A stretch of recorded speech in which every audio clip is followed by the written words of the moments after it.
This Torah class is brought to you by TorahAnytime.com.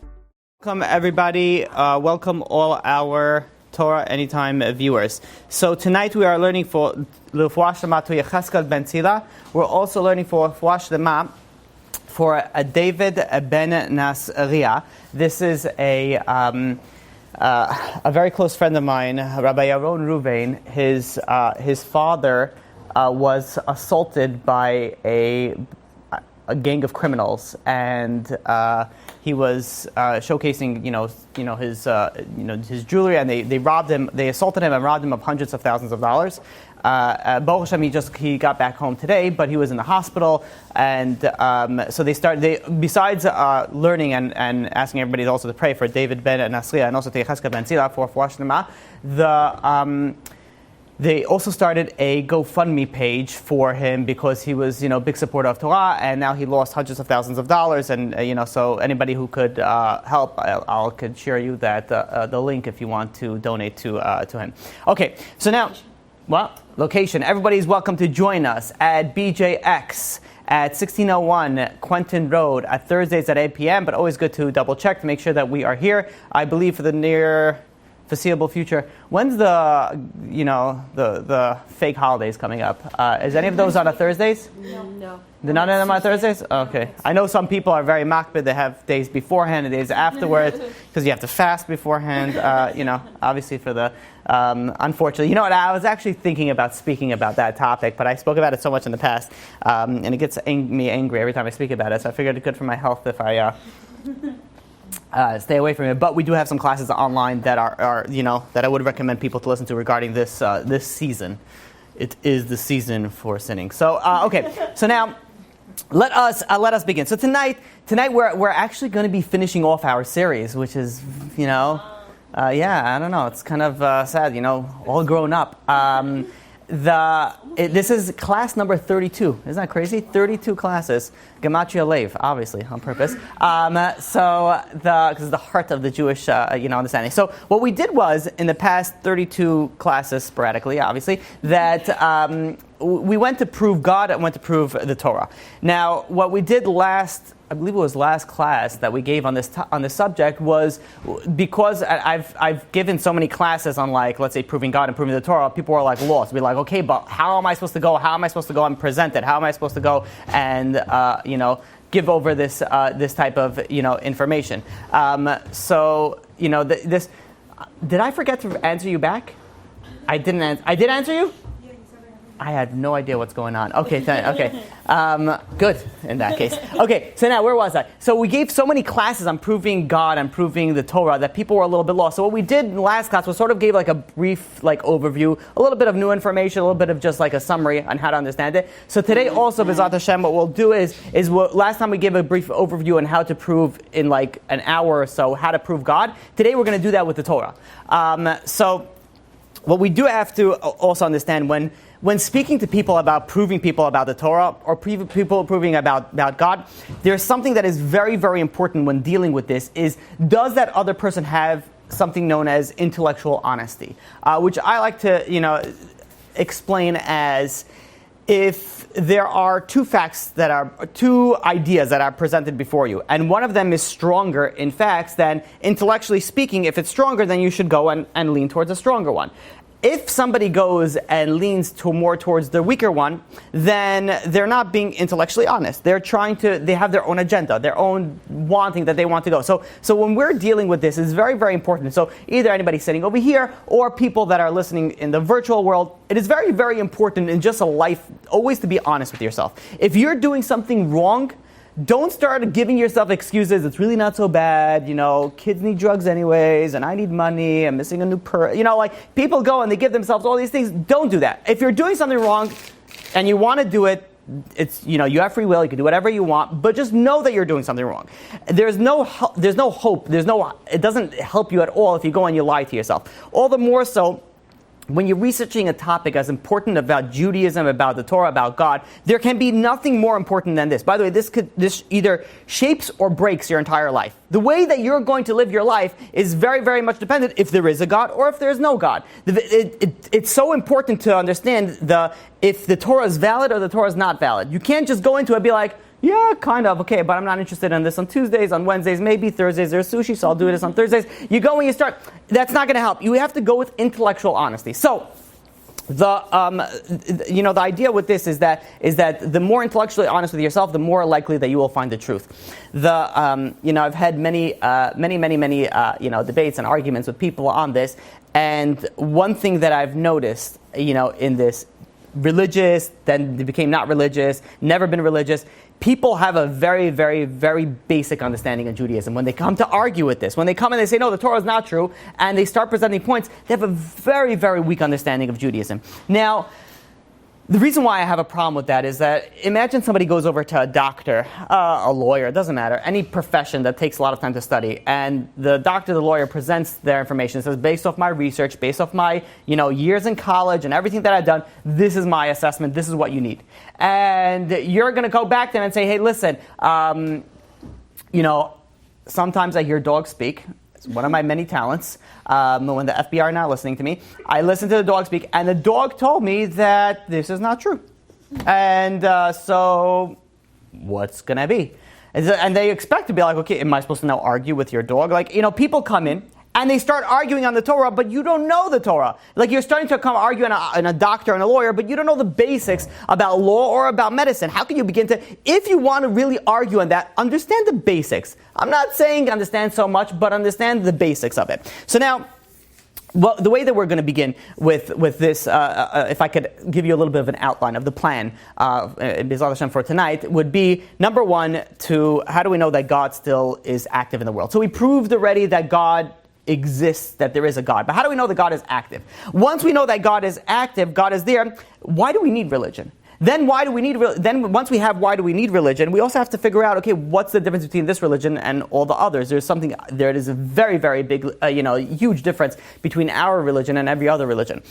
Once we get that, then we could prove religion, and finally we'll finish off with the icing on the cake with proving the oral law, which people have a very hard time, I guess, getting a grasp on. Okay, so now, let us begin. The idea is that when people come and argue with think of it as something called the watchmaker theory.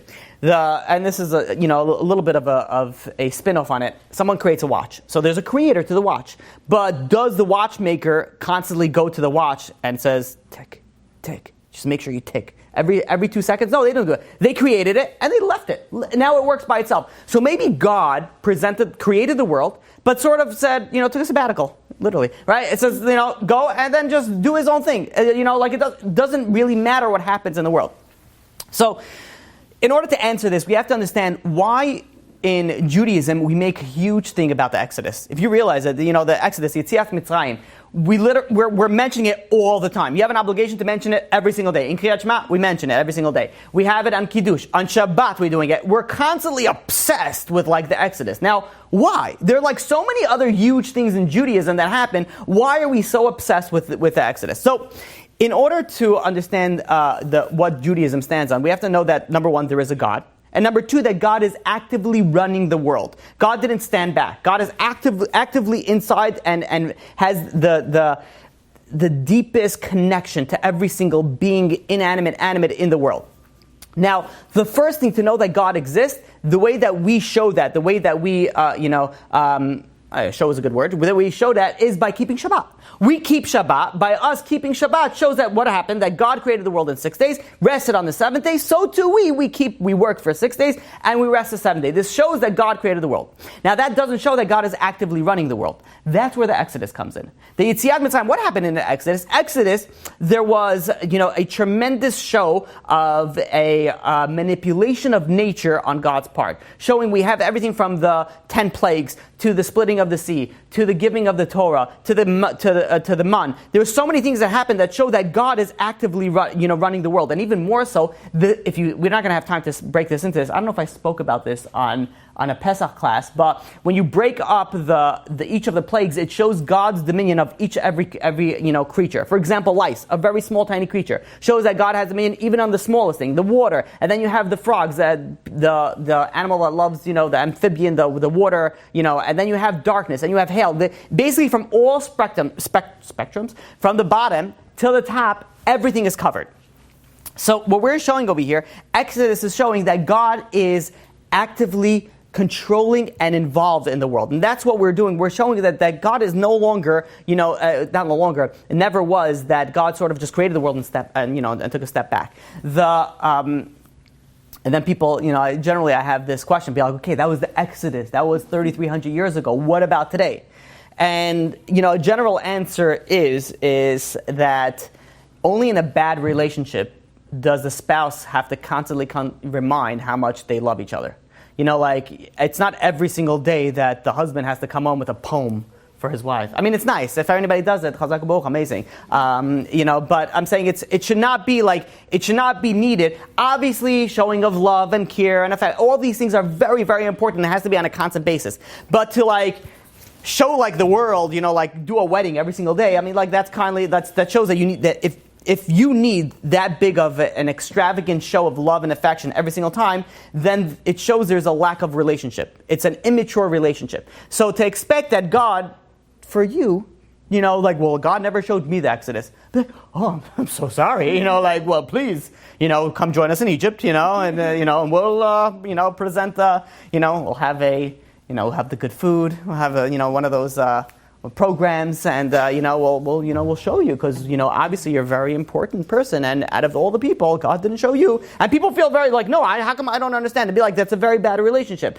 You're basing it off so many other things that need to have the foundation. If you're looking for the big wedding day every single time, then you're not going to get it. And in fact, everybody does have, in everybody's life, there are periods or times that people see and that someone's watching over them. There's something going on over here. The more alert you are to your surroundings, the more that your eyes are open, the more that you see this.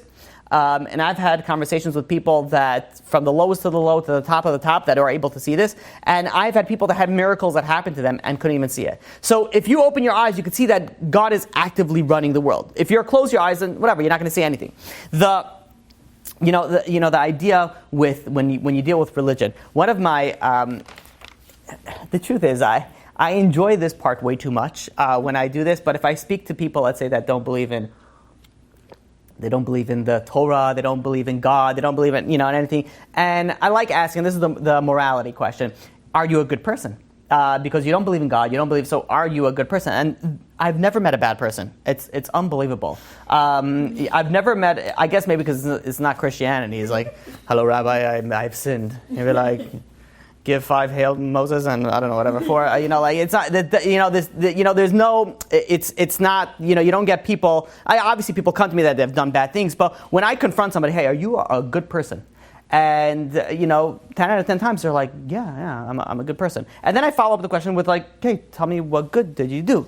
And it's almost like I could predict it with almost, it'd be like, what do you mean? I'm like, you told me you're a good person, so just I guess prove it. Give me examples. What good that you do? Do you give charity? Do you help a lady cross the street? Do you put on a Superman costume at night? I don't know if that's good or not. But I'm saying, what do you do? And almost all the time, it comes down to well, I didn't steal. I didn't, kill anybody. I didn't. By not doing something doesn't make you a good person. Maybe you're not evil, but it doesn't make you a good person. And the idea with this is when you're dealing with people that either don't believe in religion, the whole idea of morality comes to a very, very difficult understanding. How can you explain morality? And I'll give you an example with abortion. So nowadays, there is a big, I don't know, big or whatever. It's still very popular, pro-life and what's it called? That whole thing. So, you go people that, let's say we'll say abortion, this should, it's, what is it, pro-choice. I love it how they spin it, everything positive. Pro-life and pro-choice. Why not pro-death? It's obvious it's death. It should be pro-life and pro-death. No. Pro-life and pro-choice. It's all it's all about the cell. So I say, what's wrong with abortion? Like, because inside it's not considered alive. Once it comes outside, it's considered alive. And who decided that? Like, did you decide that? Did you have a council meeting? And be like, well, listen, everybody, it came and this is what's considered okay and this is what's considered not. Where is it that we decide? If there's no God and there's no religion, then who are we to decide what is right and what is wrong? And how? This is why religion is so important. People go and you look at through history. You go back. You don't have to go back that much, that many, hundreds of years ago, if any. 100 to 150 years ago, children used to work. And it was a great thing. You look at it and be like, what are you talking about? This is amazing that the children are working. Now it's child abuse. So in our perspective, in our glasses that we're looking at it, it's child abuse. But in a previous glasses, it's the greatest thing. So who's correct? Who's right? What's morality? What's right and what's wrong? Is it depending on you? That's who you decide what's right and what's wrong? If so, then let's say even in the same day and age, people in the Western society have a very different, understanding of what is right and what is wrong from, let's say, the Islamic side of things. The jihad, what's right and what's wrong. Hitler's followers, the Nazis, they thought that they were doing what right. People always consider what they're doing is right. So who are you to decide what is right and what is wrong? And people say you don't really need religion. Religion doesn't, have any effect in it. Look at the mafia, Palestinian Authority. The killing is a great thing. Protecting the family, protecting the country, protecting the state, whatever it is, it's a great thing. So killing is good for some people, killing is not good for somebody else. Now who are you, if you don't believe in any higher power, then who are you to decide that killing is right or killing is wrong? And people will say, well, what do you mean? Like, killing is bad. We know killing is very simply bad. Well, why don't we say killing is bad when animals kill each other?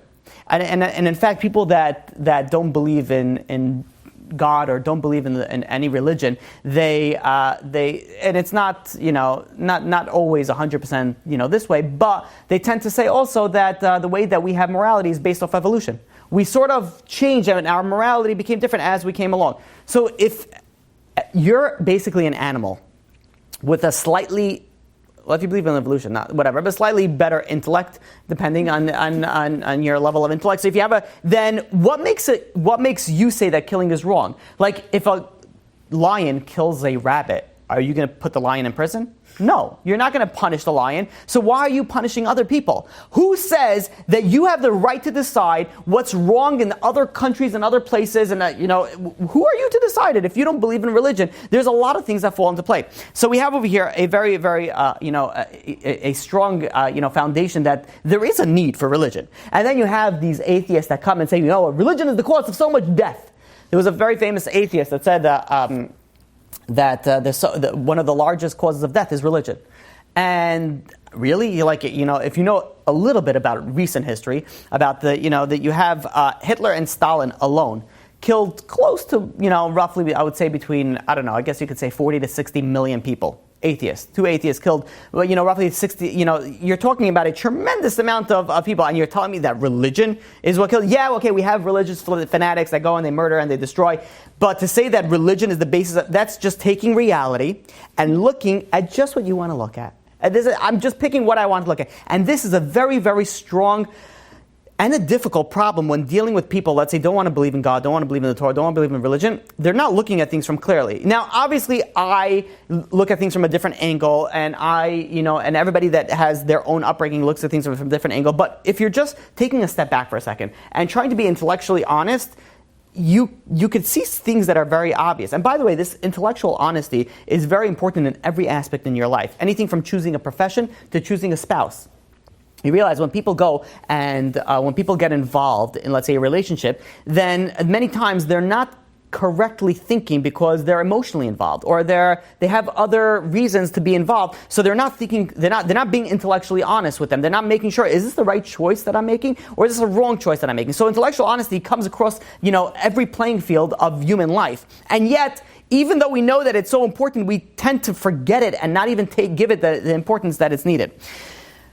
Additionally, if we can say that there is a God, and if we can say that that God is actively, looking over the world, then there must be a purpose to life. There must be a purpose to life. One of the most depressing things, in the way that I see it, is to realize that there is no purpose. If you realize people that feel no purpose usually are I can't say clinically depressed, but are down a lot. There's if you don't have a purpose to life, you don't. What are you enjoying life for? And so if your purpose is to making money, so at least you have a purpose. That's your purpose. But people that have no purpose, it's a very, very depressing life. I'm like, you're living for nothing. And we know that if there is a God, and the God is actively, overlooking the creation, there must be a purpose. There's no reason, there's no creation for nothing. So now, according to Judaism, anybody know what one of the purposes are? Every time I play this game, it's... Pleasure. Oh, very good. Pleasure. What were you going to say? You don't want to answer. I know. Okay. To serve God. To serve God. To serve God. I can never say that these are wrong answers. Unless people start saying to make money, follow my desires. I guess there's some wrong answers. But generally speaking, there's... one of the Mesilat Yesharim says that one of the purpose of creation is to gain the greatest pleasure. And only the greatest pleasure is something that is not in this world. Because we know that anybody that has chased any pleasures knows that it's very, very obvious that you cannot go and achieve the greatest pleasure in this world. Because every time you achieve a greatest pleasure, you realize that pleasure, the more that you do it, the less pleasurable it is. It's something called hedonic adaptation. The more that you do something, the less that you can feel it, can understand it. I'll give you an example. There are people. One of the ways that, let's say, they try to do, exercise, let's say they're running. So what helps burn more calories and helps, run faster, they'll put weights on their feet.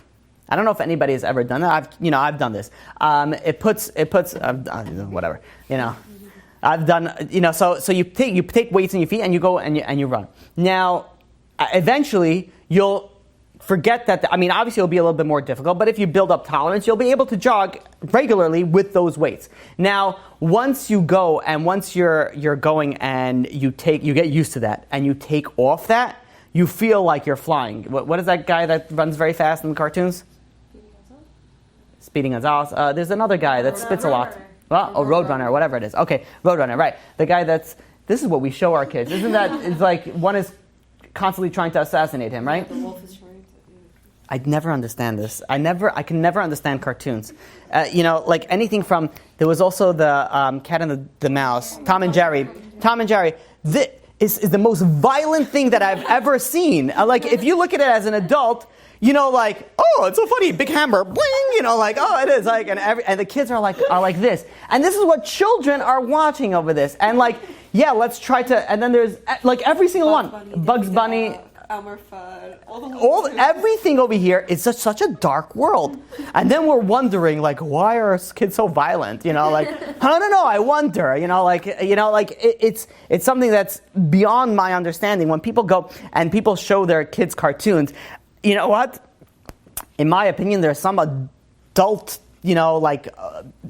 PG-13 rated type of movies that are cleaner and more, healthier for children than cartoons are. I don't know who decides the ratings on these things. I've been out of this game for quite some time, but who is the one to decide that, yes, this is good for 13-year-olds and under, and this, I always wonder, 13 bar mitzvah, is this something different? Maybe the Jews are running Hollywood. Who knows? I don't know. So, but whatever it is, it's interesting. What about bas mitzvah? So, I don't know. What? PG-13. Fair, but why 13-year-olds? Oh, it's not 13-year-old? I always thought it's 13-year-old. It's for 13. Theoretically, for 13. I'm sorry.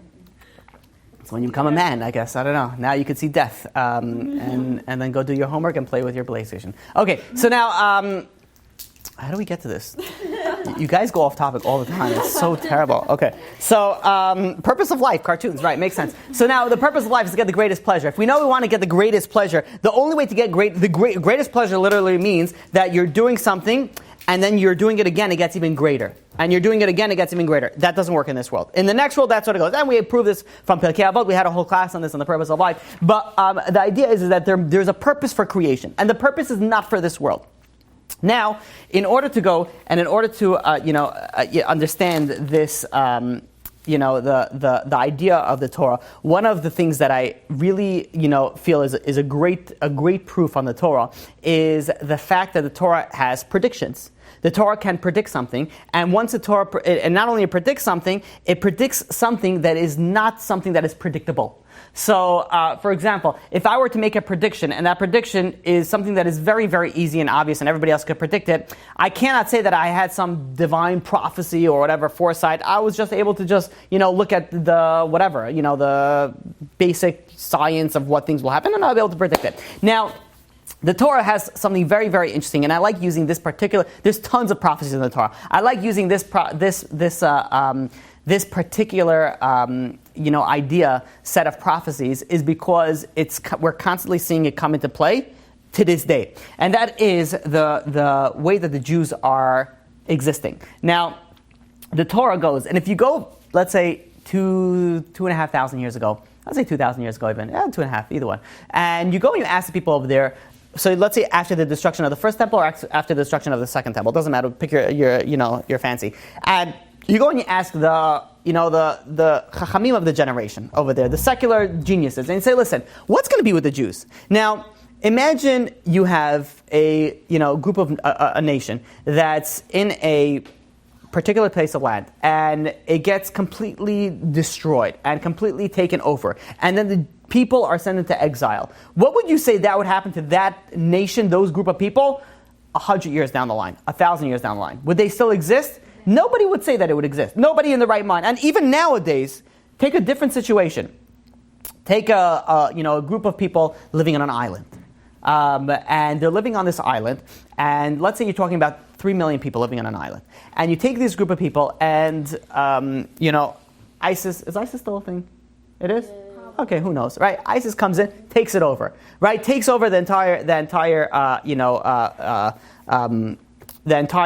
island, and takes everybody. Instead of kills a bunch of people, of course, obviously, they have to, otherwise there won't be ISIS. But they go and they kill a bunch of people, and then they send them into exile throughout the entire world. And then this group of people were known to be very, very devoted in their dress and their talk and their everything that they do. They had very, very set, rigorous circumstances based on their religion.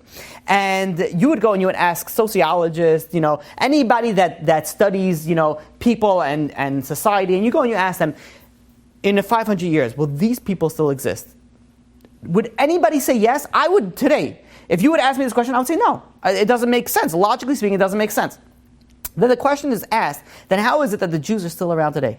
We were exiled not once, but twice out of our country. We were sent all over the world. We were, this is not including the amount of hatred that we had towards us. You go anything from the Spanish Inquisition to the Crusades to the Holocaust to everything in between to Tachvatat. There's so many things that we're just constantly being bombarded with hate. Even in America, it's also happening. So we're constantly doing that. Why are we still here? Why are we still here? And in fact, the Torah says all this is going to happen. It says about it, and I'll give you some of the sources. First of all, in Malachi, chapter 3, verse 6, it says that the Jewish nation will never be wiped out. And this is repeated many, many times throughout the Torah, in Leviticus, Deuteronomy, as well.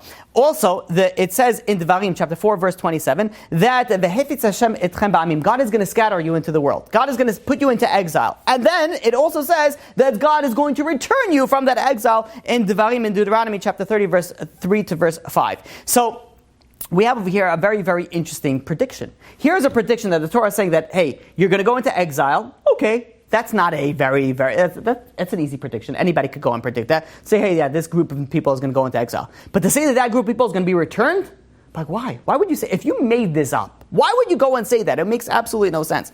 And, when you look at it, the Jewish history, the Jews were exiled twice from the land. Then from the year 250 Common Era to the year 1948, it was a period of 1,700 years, the Jews were exiled, were kicked out of more than 80 countries.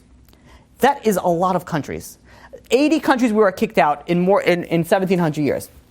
Why is it that we're still around? And not only that, the Torah says that we'll return. And not only that we returned something that's so hard to understand. No other nation in history has ever been exiled and returned back into that own land. 3 times. Actually twice if you count it. So the first, after the destruction of the first temple, the Jews went into exile. Then they came back. And then they came back in by the building of the second temple. And then Many, many years later, in 1948, fairly recently, all of a sudden the Jews got the land of Israel back again for the second time. How does that make any sense? Where else do we see that in history? And the Torah says that. The Torah says that you're going to go back into your land. And furthermore, in Divinity, chapter 4, verse 27, by the way, these are all predictions. That doesn't make sense that it should happen. In Deuteronomy, chapter 4, verse 27, it says that you're going to be kept very, very small amount in the amongst the people. Now, why? Why would it say that you'll be kept in a very, very small amount? If anything, by the way, the Jewish people and the Chinese people both lived around the same time. The Jewish people had about 10 million people. The Chinese had about 30 million people. Now the Chinese are well over 1 billion. The Jews are about 14 million. So we went from 10 to 14 in 2,000 years. The Chinese went from 10 million to over 1 billion in the same period of time. Now, why is that? The Torah says specifically you're going to remain the few. Now, it should either be, when you look at it from a scientific standpoint, from looking at it back, either the Jews should not exist or they should be in the hundreds of millions. Being in that in-between zone of yeah, we're here, type of situation makes absolutely no sense. There's also a prediction in the Torah that there's going to be the destruction of the land of Israel. There's going to be not only there's going to be a desolation of the land of Israel, which means is when the Jews are not going to be in the land, it's not going to be productive. When the Jews are going to come back, that's when it's going to be productive. Who would make that type of? Why would you ever say that? If you're going and you want to make up a religion, why would you ever put your foot in your mouth before you even have your shoe on? It doesn't make any sense. And now that we see that. We see Mark Twain already when he went to Israel, says a land full of weeds.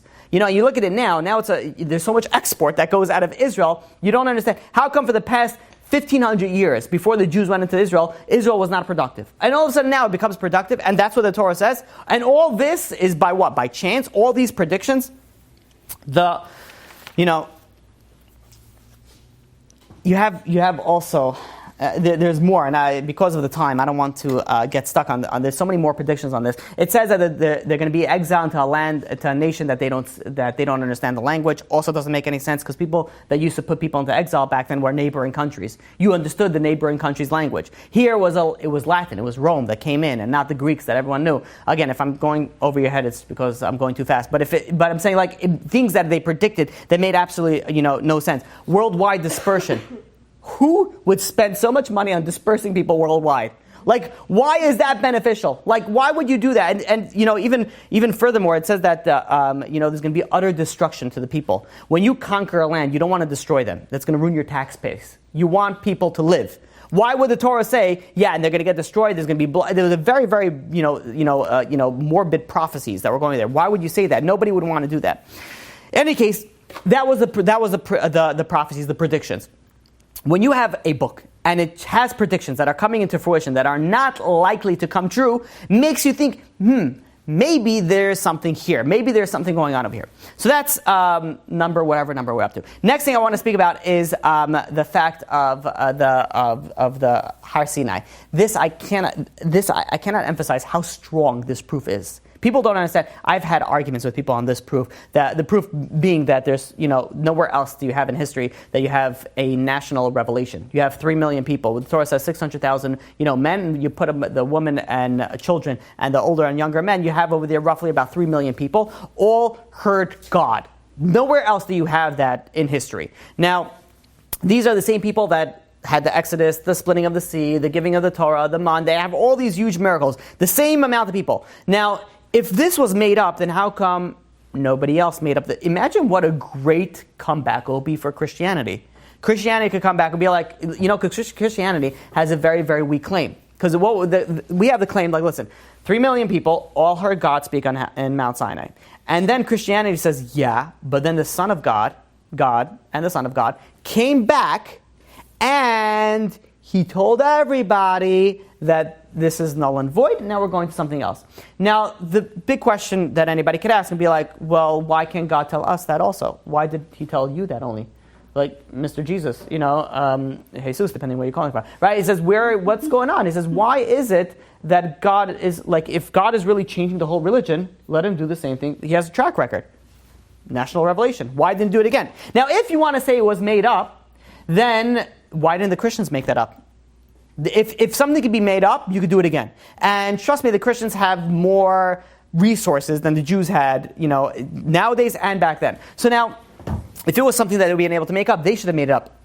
How amazing would it be for Islam if Muhammad did it by himself? What difficulty? You could have said, no, everybody heard it. If it was made up, why wasn't it made up again? Now we have to understand the difference between history and legend. The difference between a historical fact and a legend is depending on the amount of eyewitnesses. If you have a few eyewitnesses, legend. If you have a tremendous amount of people that are witnessing something, that's an historical fact. And we have here an historical fact. We don't have here, a legend. And in fact, when you go to a majority of other religions, and I know we spend a lot of classes proving and going into other religions, but if you want to have one simple way to refute, or at least in comparison, other religions, it's very simple. Look how they began. When you're doing a religion, when you're starting a religion, you're looking into religion, you want to know, is this true or is it not? One of the ways to do it is look at its foundation. Whenever you want to do anything, you want to look at its foundation. That's a basic for anything. If you want to succeed in life, you have to start from the foundation. If you're going to start from the top, you're not. And I have people that come in, they don't know Chumash and they want to learn Kabbalah. They don't know. I'm like, I've had people, they ask me, I've had questions that people want me to teach, Kabbalistic, I don't want to say the books that they asked me to speak, Kabbalistic, concepts. I'm like, you don't know basics. Like, why are you going? It's like somebody that's going into, wants to become a doctor, didn't start pre-med yet, and he says, hey, listen, I want to try a surgery, all right? And he volunteers, like, where are you jumping into? You have to have a good foundation in order to understand it. Now, when you look at religion, the way that you want to know if it's foundation, look at its founder. How did it start? You look at religions, and let's go through, in the next, minute and a half, about a bunch of religions. Let's see how they started. The big religions, right? So Buddhism. Buddhism started with Prince Siddhartha Gautama. He started it by what? One person. He, went through the 8 stages of transic insight, and then he came out of it and said, hey, listen, guys, I just saw something crazy. Let's do this. We're going to sit in a pretzel. We're going to have plenty of fun stuff. There's not going to be much talking, whatever. Men are going to love it. Whatever it is, it's going to be great. And he starts his whole religion based off what? One dude, one guy. Then you have, we spoke about it already, Islam and Christianity. Islam started with Muhammad. Christianity started with JC and Paul, that came later. All one person. Why is it that these religions are starting with one person? You have Joseph Smith with the Mormon Church. Also, he was visited by angels. He had a partner, Oliver. But, whatever it was, 1 or 2 people came and started it. Sikhism, the Sikhs. There was Guru Nanak, 20-year-old person that went into the river to bathe, came back 3 days later and said, I had a, crazy revelation. I am whatever, the whole story, we spoke about it already before. We have things from Taoism, Confucianism, all the Easternism, Shintoism. Many of them don't have any founder. Many of them don't even have a rigid set of doctrines. They're not even claiming revelations. They're not even claiming that it to be divine. So when you look at all other religions, including Hinduism, folk Chinese, all these many religions that hundreds of millions of people follow, when you look at its source, nobody could, where's the source? Where did it start from? Did God come? There's nothing. There's nothing. And we went through this, in depth. Now, why is it that out of all the religions, only one of them has a national revelation? If it was made up, then everybody else could have done it. If it was real, then how come nobody else is following it? There's many questions that need to be asked on this. The Matan Torah is such a strong proof for Judaism that and people that come with like their rebuttals on it to try to disprove it, it's so weak. It's funny because a lot of it is so weak, and even when they try, it's literally pulling straws. They're pulling out of ear. They're trying to grasp nothing, and they don't even see it. And they think this is a good, it was made up and whatever, whatever answer they give, and we're going to go and knock out all those answers now. But whatever answer they give, there's nothing that holds away of that, because when you're dealing with a national revelation, it can't be fabricated. It can't. It's impossible. You cannot change history. And also when you have the idea, if it was made up, you would have had some break-off Jews. It would be like, okay, wait a minute, this never happened. We're going to go, and anything that, anybody knows anything about Jews, we're not going to be just like, hey, follow me, the guy from Australia, goes on an adventure. He's like, follow me on an adventure. They're going to go and they're going to destroy you. You're going to live in the belly of a snake for a month. No Jew is going to be like, whoa. let's ask some questions first of all. He says, do you have insurance? I could sell you insurance. So Jews are not just like blatantly followers. We're known to be questioning people. We question things. When you're going and you're selling a religion, if it is indeed fake, the number one rule, right? And this is in case anybody wants to start their own religion. So very important that you came today. So the number one rule is you don't make it hard, because nobody's interested in a hard life. It'd be like, hey, listen, do you hate eating? Would you like to fast? Maybe you have some extra body parts that we could, chop off. Do you love sweating in the summer? Covering your hair if you're married. Then join us, Judaism. Brought to you by Hollywood. Okay, so now when you're going and when you're thinking about it, the first thing that you would do about religion is not make it difficult. You look at Judaism, not only is it not the easiest religion, to say the least, but it also gives laws that makes no sense. Why would you do that? Meat and milk. Why?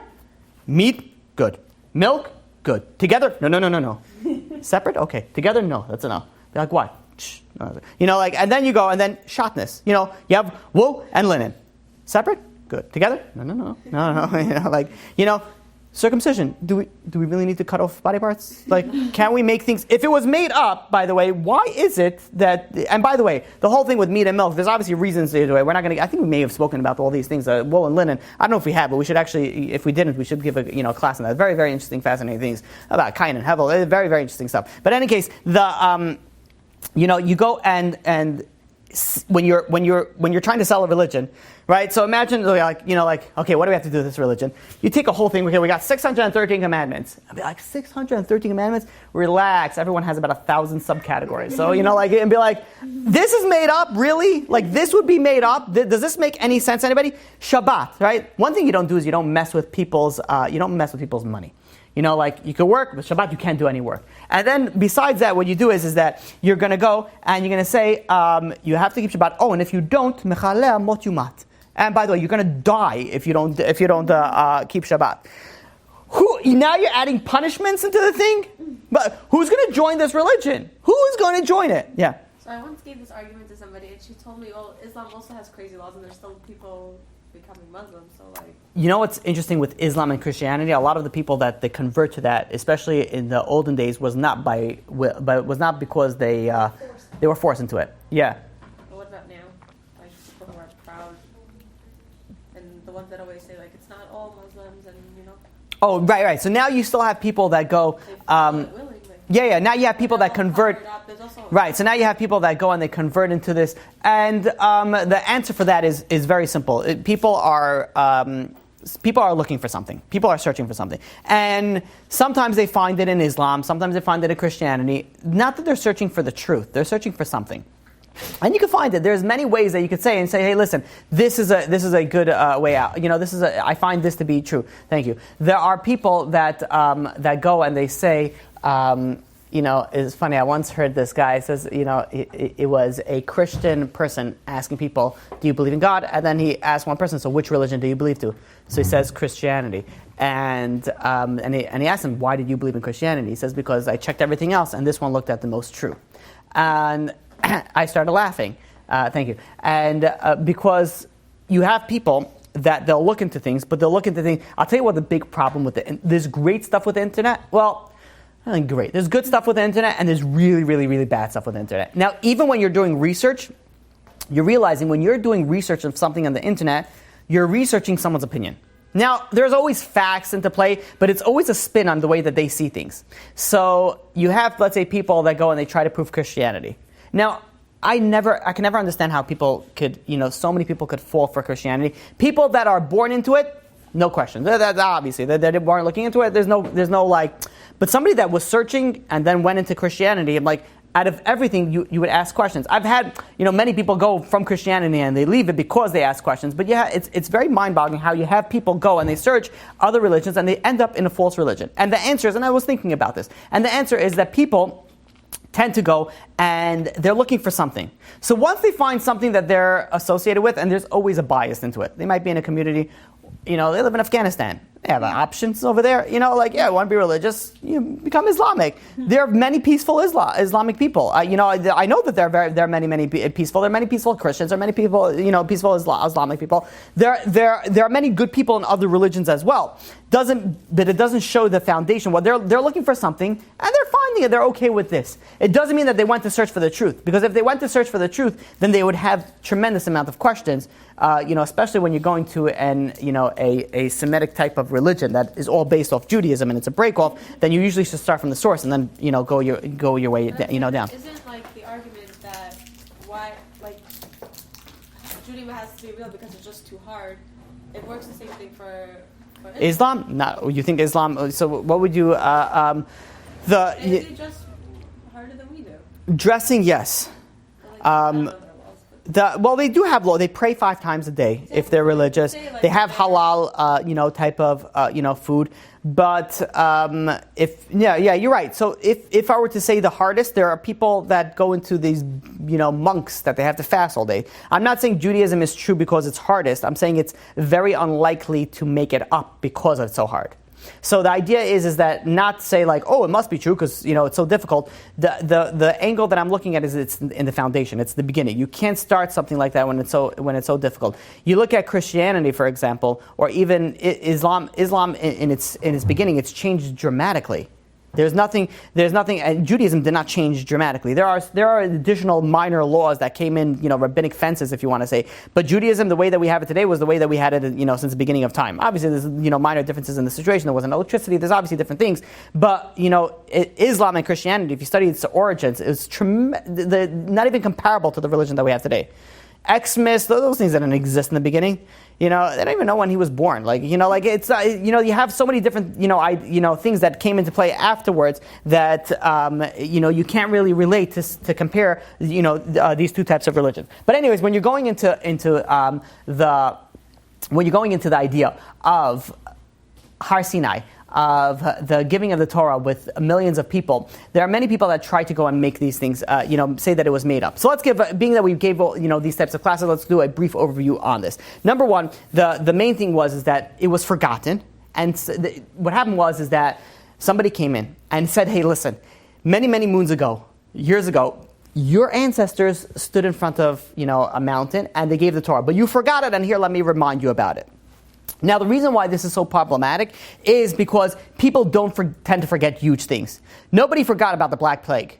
Nobody goes and is going to forget about a huge tsunami that kills millions of people. Nobody forgets about these traumatic events. These things you don't forget. Because the greater the event is, the less likely that you are to forget about it. So to say that, hey, something huge happened to you, your entire nation spoke to God, but everybody forgot about it, is such a weak claim that it's not even, you can't even compare, really, that's really what, your claim is going to be. The problem is that you can ask somebody, a lot of our holidays are based off this. Shavuot, Passover, over the Exodus. When was the first Passover? When was the first Exodus? When was the first Exodus? It was only one. So funny. People don't even. I think I get it before the sound waves until it reaches you, right? The idea is that there's so many things that are based off our tradition since the beginning of time. Our things are started from the beginning of time. Then we should have a very strong foundation that this must have been the first Passover Seder was before we left Egypt. Was the night before we left Egypt. We had things ready since the beginning. So the second problem is that there is no explicit record of anybody coming and saying, hey, Jews, you forgot your past. Here's your past. Now, we have record for everything. Jews are very meticulous. We know about Moses, from Joshua to David, to everything we have written down. We don't have the greatest person ever in history. You forgot everything. I'm your savior. Here it is. Why don't we have that? The claim to say that, hey, so this is the claim of the past. That, hey, you forgot it, and here it is. I'm reminding you it now. There's another claim that says it was made up. How was it made up? It was made up because what happened was in the future, this is what's going to happen. If I were, let's say, tell you something, hey guys, in the future, this and this is going to happen. That's easy. It's very easily made up that way because I could tell you in 400 years something is going to happen. We're going to start a religion based off that. That's very easy to make up. But the problem is that I would need to write it in the future. This is what's going to happen. Nowhere in the Torah does it say in the future this is going to happen. It says this is what happened to you in the past. So you can't give somebody a book and say it's going to happen in the future, but don't worry about the words over there. It says in the past, whatever. These claims are very, very weak. And finally, one of the weakest claims is to say that Moses made it all up. How do you make that up? How gullible could a person be like, hey, by the way, you just heard God? No, I didn't. You did. You heard God. Kind of sure that I didn't hear anybody. I just woke up. It's, pretty late. I didn't wear it. Like, shh. You heard God. And that would sell? Like, that's how you would lie presently. Like, you cannot make a lie to say that you did something. Like, I could tell a lie. I could tell you a lie like, hey, listen, I spoke to God. Me and my friends, we spoke to God. But if I tell you you spoke to God, you can't make that up. Any which way you look at the giving the Torah on Har Sinai, there is no way to make that up. There is no way that you can make it up. You could say that the probably the strongest claim that they would have is that it came in over time. Over time, things came. And this is, we spend that length to go and explain this. Very, very weak claim. To say over time things happen, because if I were to tell you a story, and we're saying this story for hundreds of years, how am I going to change that story? Everybody's going to have to change the same story. You realize we don't have 10 different accounts of the Mount Sinai. We have one. All the Jews scattered throughout the entire world, we have one account on it. So if things changed over periods of time, we would have several accounts of it. There's so many different things. And out of all the classes that we gave on this, I very strongly recommend, this is one of the classes that's very important to listen to again and again, the one regarding proving Judaism through Har Sinai, because that is a very, very strong claim. There is absolutely nothing that, there's always different claims that Bible critics will have in it. I have yet to find something that's even close to solid on a not even close to solid, close to a liquid, basic to argue on this. You have also you had miracles that happen, 40 years straight, the mun was being fallen down. How do you make that up to people? There's so many things in the Torah that you can't make up. There's prophecies, there's things that you can't make up, there's proofs, historical facts that shows you that many, many people came into... It all proves to one thing, that it must be that it's true. It must be. There's no other solution to it. You could try, and people try so hard to try to grab at things that maybe it's not, maybe this. Why is it? You realize that Christianity and Islam base it off of Judaism because Judaism is true. And it's much easier to say, hey, listen, that was true, but now it's changed, than to say, here's a new religion. Because people realize and people believe that was true. Also, if the Torah was made up, you don't make the leaders look bad. For example, you don't have anything in the New Testament say that Jesus was bad, that Jesus did something wrong. There's nowhere in the Quran that Muhammad made a mistake. Yet you look at the Torah, and there are imperfect leaders. Abraham, why did Abraham have to have a son Ishmael? Why did Yitzhak have to have a son, Esau? Why did Yaakov have to marry the daughters of the two daughters of a crook, Lavan? Couldn't have been distant relatives. Why did Moshe is criticized? He wasn't able to go into the land of Israel. He was punished for that. Really, if he made it up, is he going to put himself in a bad light? It doesn't make any sense. You have, Aaron HaKohen made the golden calf. Leave that part out. We don't have to put everything inside. Miriam spoke ill. All the siblings of Moshe's siblings all have things bad written about them. Why? If it was made up, why would you do that? Dinah gets raped. Yosef gets sold by his brothers.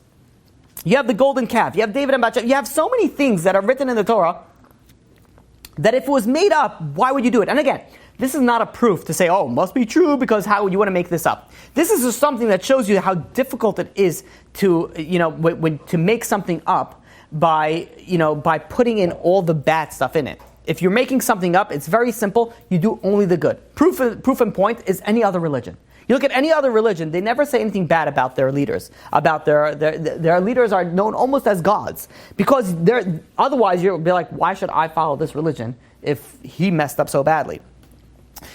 There was a conservative rabbi. I don't think I mentioned his name last time I spoke about it. Maybe I should mention his name. He was named one of the most influential rabbis in America by Newsweek and also by the Jerusalem Post as one of the 50 most influential Jews in the world. And he says that the Exodus is not the way that it happened, if it happened at all. This is a conservative rabbi. And it never ends to amaze me of what these people come up with, and there's people say. Now this was being said, before we had archaeological proofs. And by the way, archaeological proofs, I've had conversations with people and be like, well, there's archaeological proofs of the Torah. And no, there's not. I'm like, I don't know how this argument just went. I'm not sure what just happened over here. I'm like, okay, have a good day, sir. I don't know what to do. I'm like, there's archaeological. How can you say no to facts and evidence? I mean, it's like imagine going to court and I say I have some evidence, and the judge says no, I don't want to look. I don't want to see that. Does it mean it doesn't? What are you playing a little? Because you can't see it, it doesn't exist. Like what? And there's so much archaeological findings in it. That actually validate the Torah. So we see over here the likelihood of the Torah being true. And we also have the archaeological evidence that's coming up. Now archaeological evidence is coming up pretty recently. So you had older conservative and reform rabbis say, this didn't really happen this way. All of a sudden now there's archaeological proofs. Now they have to change it. Do you imagine a rabbi saying the Exodus didn't happen or the way that it happened? But what are you teaching? I don't understand. What do you like? The problem is that once you change one thing, that's it. You're changing everything. Yeah, we're going to get into that. Of the Exodus? Yeah, we're going to go through all. I'm going to go through, well, not all though, because we have the whole class. I'm going to give a brief overview on it. There was. Let's give the good ones. So the Egyptian papyrus. The papyrus is like the Egyptian material that the type of writing that they use on the sheets to write in it. There are numerous types of papyrus that mention, first of all, things about the Jews in Egypt, including servants named Shifra and Semitic names that are written inside these in these ledgers. You also had two separate Egyptian papyrus that testify the Nile turning into blood. And it's funny because when you present this information to people that argue against the Torah, they'll say no, this is and they'll literally pull. I'm like, you're not being intellectually honest. You want to argue with me, that's fine, but once we present facts, you have to change your argument. I'm like, you can't say well, everything is falsified. It's not one documentation we found. We found numerous amounts of documentation. You have a different papyrus that was discovered that speaks about 10 catastrophes that happened in Egypt. You have Professor Velikovsky. He was a known expert of chronology of the Egyptian kingdoms, and he studied this document. It says this document belongs exactly in the period where the Jewish tradition says that the Jewish people left Egypt, which means that the 10 catastrophes, the Nile turning to blood, all this happened during the same time period that the Jews were supposedly in Egypt. You have Dr. John Wilson, a professor of Near Eastern Studies in the University of Chicago. He translated another papyrus text that had also the Nile flowing with blood. And it says over there, and I'm quoting, if one drinks of it, one rejects it as of human blood. Now, how do you make that up and convince the Egyptian people to put that in also in their thing? You had also darkness. There was a diary that was preserved that said that darkness covered the western heavens. You also had in 1987 there was a shrine. It was at El Arish. It was near the modern Gaza. It was moved there from Egypt in 626 BCE. That, and I'm going to quote over there. There was no stepping out in the open for a period of days that one face could not see its equal. Which means that there was darkness written on Egyptian shrines about this information. Now, so there must have been something going on over there. There must have been something going on. And again, there was other mentions of the plagues. There were things from the hail to the locust to the firstborn dying. An historian by the name of Will Durant says that each passing year adds to our store of knowledge and provides us with more and more documentation, inscriptions, monuments, and excavations, which confirms the Bible's historical accuracy. Science is now, and I'm quoting, science is now in a position. You know what? This is, anybody wants to look it up. It's in the Story of Civilization, Volume 1. It was and I'm continuing the quote. Science is now in a position to state categorically that the Bible is factual till proven otherwise. Yet you have people, science people, that don't want, is this not fact? Like, what more do you want? You have facts written over here that this happened. Yet they claim that still it doesn't happen. Yet you have rabbis, conservative and reform rabbis that claim that it didn't happen. Like, you're not being intellectually honest. How can you claim something when you're not being intellectually honest? You have also, the story of the flood. We're not going to get into this. We spoke about it at length. There was so many civilizations, anywhere from Australia to India, Polynesia, Tibet, Kashmir, Lithuania, ancient Greece. You had, Asia, that all speak about a flood. Everybody made it up. Everybody did it. It's absurd to say that everybody made up the same story. There was also in 1965, the British Museum identified 2 more tablets confirming the flood. You have a 1987, a book by the historian Paul Johnson. He affirms, and I'm quoting, "There can now be no doubt that some kind of huge flood did occur." So you have here historical, facts from historians, not religious Jews, going and saying, with their big noses and the bags of money, saying, "Hey, this is what you should say over there. This is something known from the secular world that's coming into over here. What more do you need?" You have also animal bones put together with whale bones. You have fish bones that are found on mountains. You have different, proofs, that shows that there was a flood. We have things about Joseph as well. Also, we're not going to go there. We have artifacts from the time of the Maccabees. We have there's questions. Is that what you're writing down? No, there's like a countdown on my Instagram. I don't know what it means. The video's going to stop, and Okay, we'll have to I'll start redo it it. again. Okay. All right. So technology. All right. Okay. So anyways. Whatever. We have from the book of Esther to Masada, there's so many archaeological findings that actually prove the historical accuracy of the, and I want to read you something else, of the Bible. The archaeologically and the book, the archaeological and the religion of Israel. Was from the John Hopkins Press in 1942, page 96. The Mosaic tradition is so consistent, congruent with our dependent knowledge, that only a hypocritical pseudo-rationalism can reject its essential histocracy. Which means is that there's so much evidence that it's accurate. The people that saying that it's not accurate are pulling out of what? An archaeologist, a very famous one, Ernest Wright. He was the president of the American School of Oriental Research.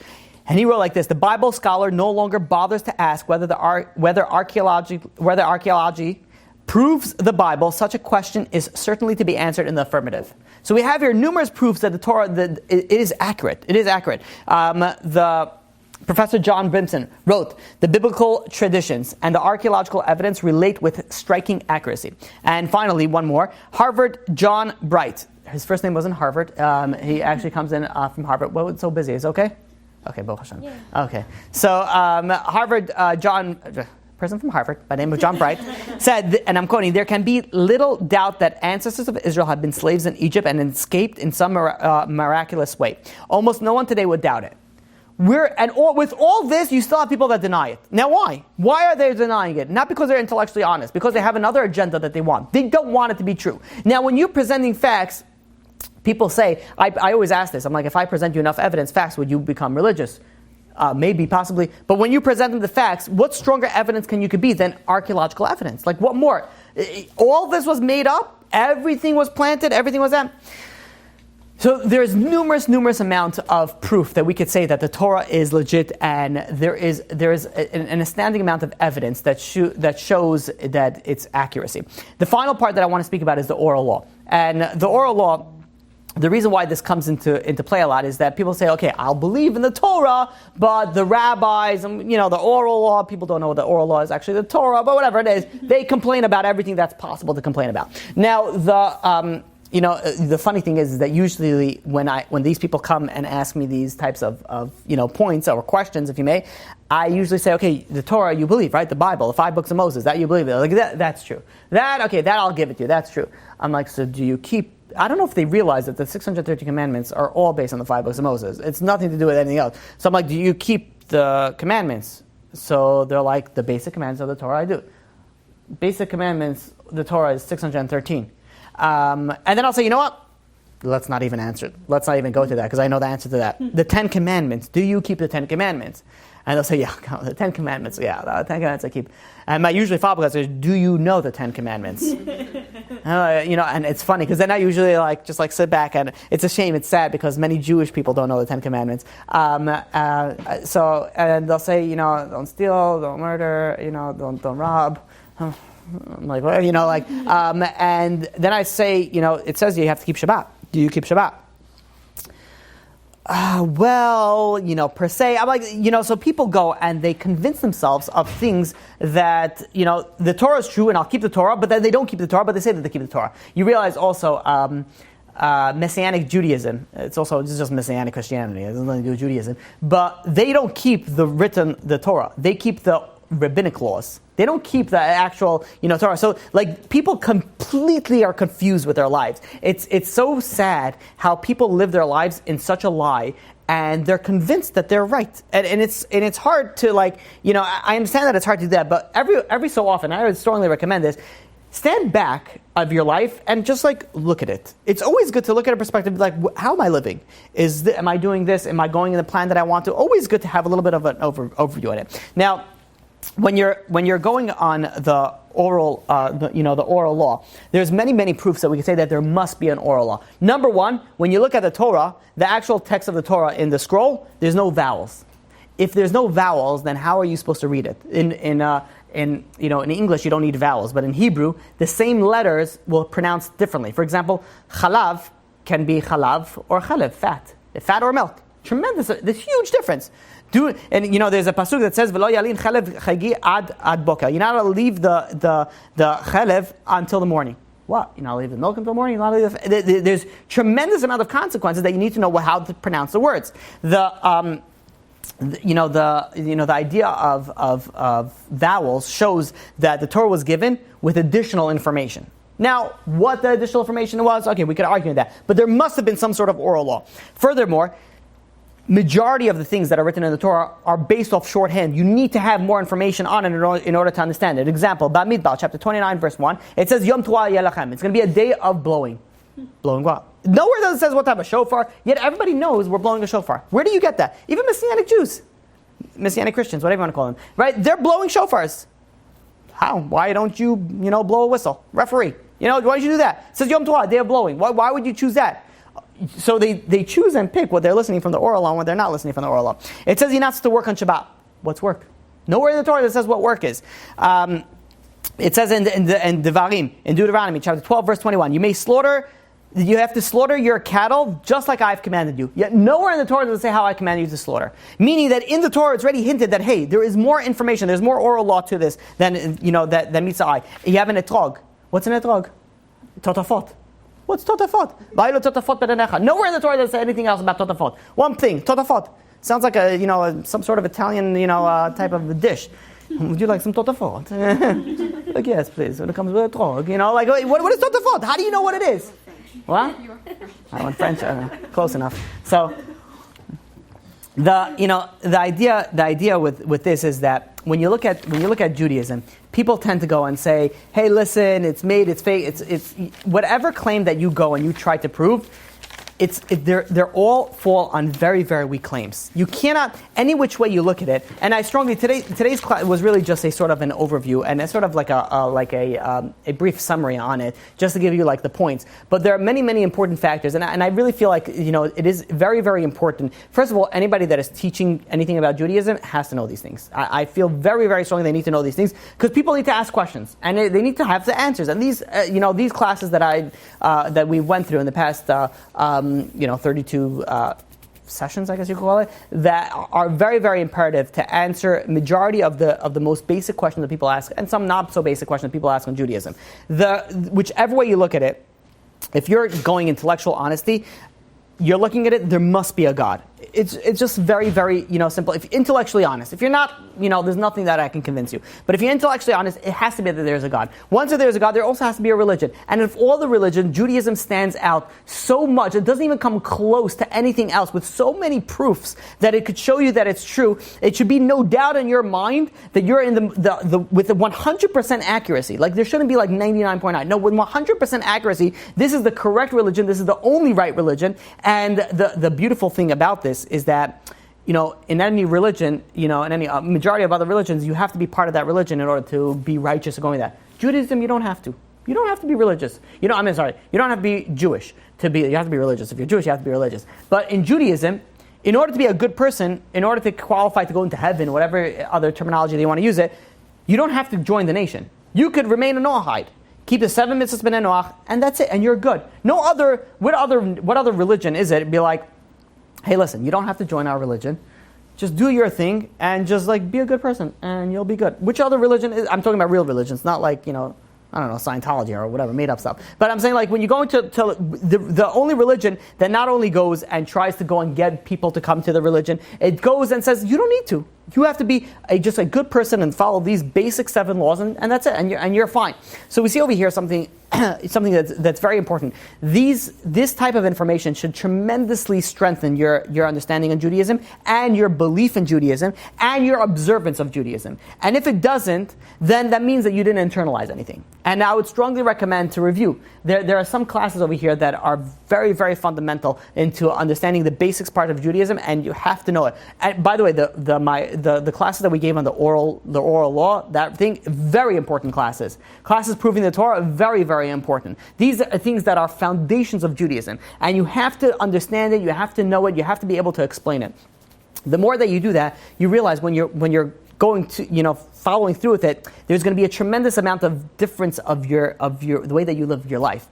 Now, B'ezrat Hashem, what the plan is, going forward, but now that we finish with this is just the basic foundation. Now the plan is, and we'll see B'ezrat Hashem how, with the help of God, how we'll be able to continue with the next series that we're coming up.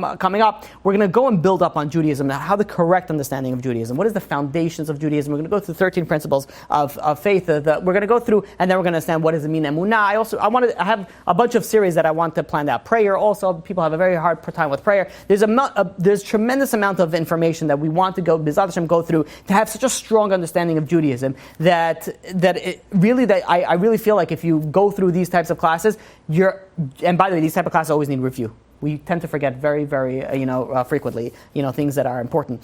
Men more so than women, but everybody is on the same boat.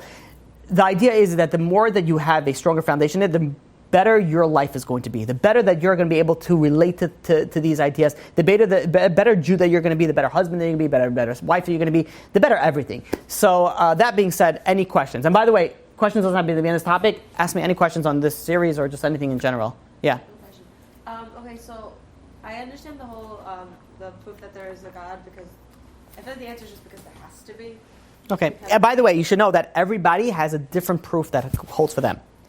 Everybody, like, for something that you'll prove that's good for, that this is how you see God, somebody else will be like, no, I see something else. It's the same thing with Judaism. That's why we went through different types of proof, because everyone connects in the... Right, so I don't really understand the one that there has to be, like, why there has to be a religion. Because if God created the world, there must be a purpose for it. If there's a God...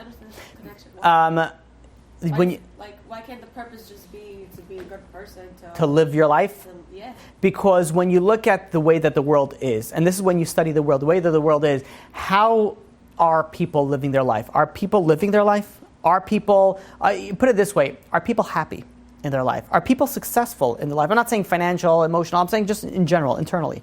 Like, when you're looking at things, if there was a creation, there must be a purpose. And if you want to say the purpose is just to live, then creation failed. Because look at it, people are not living. There's clinical depression in every corner of every house, unfortunately, almost. It's terrible what's going on in the world. So if you want to say that the world was created just for this, that's a fail.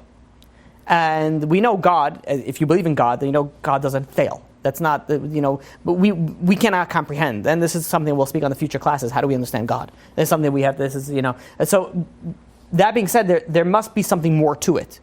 There must be something more to it, because when you're looking at it, it will be all a failure. But our belief is mostly like, not only just this life, is the next world also. Yeah. So then a person who doesn't believe in the next world, then...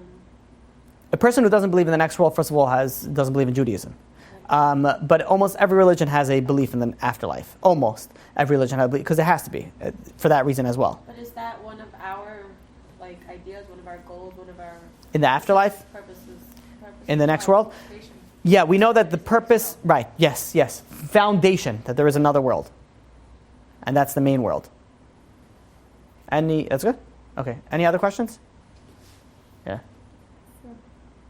Any questions from the live feed? Yeah. No other questions?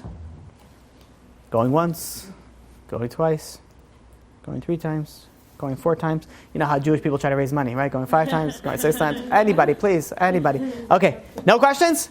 We're good? Okay, Chazak Baruch. Yep, and we are. You've just experienced another Torah class brought to you by TorahAnytime.com.